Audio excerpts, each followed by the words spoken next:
Seriously, don't do the cinnamon challenge. I mean, it is a couple years old, so that's a few millennia in the internet time. Maybe people aren't doing it anymore, and kids at my high school are just all a bunch of losers who don't catch on to what's popular until it's passé and lame. And this isn't going to happen anywhere else after this. Hopefully that's it. I already don't like thinking about what must have happened up until now, or more worryingly, why nobody, at least nobody I know, has ever heard about it before. If you live under a rock and don't know what the cinnamon challenge is, it's real simple. Take a big-ass tablespoon of cinnamon and eat it. Google it if you don't believe me. It's not as easy as it sounds. I don't think we ever even would have tried it if the school hadn't passed around those safety flyers about it. They should have realized that everybody had forgotten about it and just let it die. But then, they wouldn't be public school administrators, would they? It's part of their job to be disconnected from youth culture. They were just photocopied flyers with basic info, nothing really special. They had all these warnings from doctors and the government about the dangers of the cinnamon challenge. All kinds of crazy stuff like lung infections and stomach bleeding and suffocating.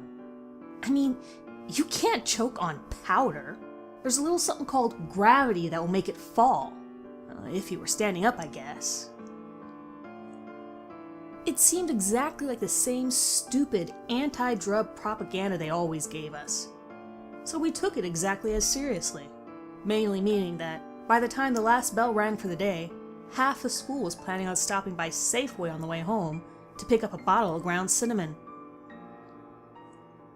Seriously, what did they think was going to happen? Great idea.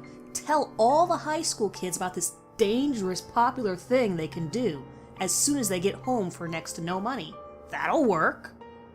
That's not completely enticing or anything. No risk of peer pressure, sure. I'll admit it. I'm a complete dumbass. We all were. But you're supposed to get a pass on consequences when you're 18, you know? It's like some unspoken deal of the cosmos, except for with little kids in sad dramatic movies. Maddie's dad was out of town, so that was the obvious location. Her dad was cool. I don't think he would have even stopped her if he knew she was having a party. I mean, he would have stopped her if he knew what was going to happen at this particular party, but all of us would have done something different if we'd known. It's so messed up that I never had second thoughts before we did it, but it's all I can think about now. Maybe 13 or 14 of us total showed up that Friday night. The kitchen was so cluttered up with cheap fruity vodka and plastic store-brand cinnamon bottles that it looked like the world's worst bakery. Danny was the one who brought it up first. So, who's doing the cinnamon challenge first? Everybody looked at each other for a minute before Kyle, Maddie's asshole boyfriend, said it should be her. "It's your house," he said. "You should be the first one to spew this shit all over the floor." In her usual way, Maddie seemed to take that as a challenge. "What? You think I'm gonna fail?" she said. "I'll show you how it's done, sweetie." Everybody made that Maury audience ooh and cracked up laughing. The fact that we were all pretty wasted by then probably helped. "Okay, how much of this stuff am I supposed to eat?" Maddie asked as she looked at the dozen containers of cinnamon sitting on the kitchen counter. "I looked up some videos online earlier," Danny said. "Do like a big mounded up tablespoon." What the hell is a tablespoon? Is that like a regular spoon? "I think it's a baking thing," somebody else said. Maddie fished a random spoon out of the silverware drawer. "This one, I can feel it," she joked. She used the end of the spoon to punch through the safety seal on the top of the cinnamon jar and rip it off. Then she shoveled the spoon in and carefully pulled out a gigantic heap of the ground cinnamon. The smell of it instantly filled the whole kitchen. A little stream of it trickled continuously off the side of the spoon and down to the floor, making a tiny, fragrant anthill. Maddie made a goofy face, then shoved the whole spoonful of cinnamon in her wide-open mouth. Everybody was already on the floor, like it was the funniest thing of all time. Like I said, There was a lot of drinking taking place. So, Maddie's face was already going from red to purple by the time anyone noticed something wrong. Suddenly, nothing was fun anymore. Kyle started shrieking like a little girl and clapping Maddie hard on the back, which made her drop down to her knees.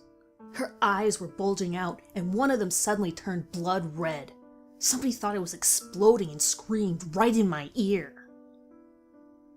"That's not what you do, you fucking idiot!" shouted Danny, roughly shoving Kyle away. He grabbed Maddie from behind and started to do the Heimlich maneuver, but it just wasn't working. Maddie's jaw went slack, and her head started snapping up and down every time Danny jerked his arms. The top of her head cracked against Danny's face, and he tumbled backward, dropping Maddie on the floor. She hit the tile like a rag doll with a sickening thwack. Everyone screamed. A couple people puked, too. A sludgy brown puddle oozed from the corner of Maddie's mouth as her wide open, lifeless eyes stared into nothing. Kyle grabbed her limp body and shook it over and over. He just kept screaming at her, as though it was going to somehow bring her back to life. People tried pulling him away, but he swung wildly at anyone who touched him or Maddie. Half a dozen people were overwhelming some poor 911 operator with a frantic call over speakerphone. I still couldn't take my eyes off of Maddie's terrified purple-gray face. That's when it moved. The thick brown puddle that had pooled underneath Maddie's gaping mouth. It stretched, spreading itself thin across the white tile floor, then snapping forward, releasing brown puffs of cinnamon dust as it went. No one else was looking. No one else could remove their eyes from the corpse on the floor. The ooze climbed a cabinet door and appeared to peer over the edge of the stainless steel kitchen sink. Without even knowing it, I let out a scream. I didn't even recognize my voice. I've never been terrified enough to make a sound like that in my life, and I hope I never do again. For a moment, the room was filled with a startled silence.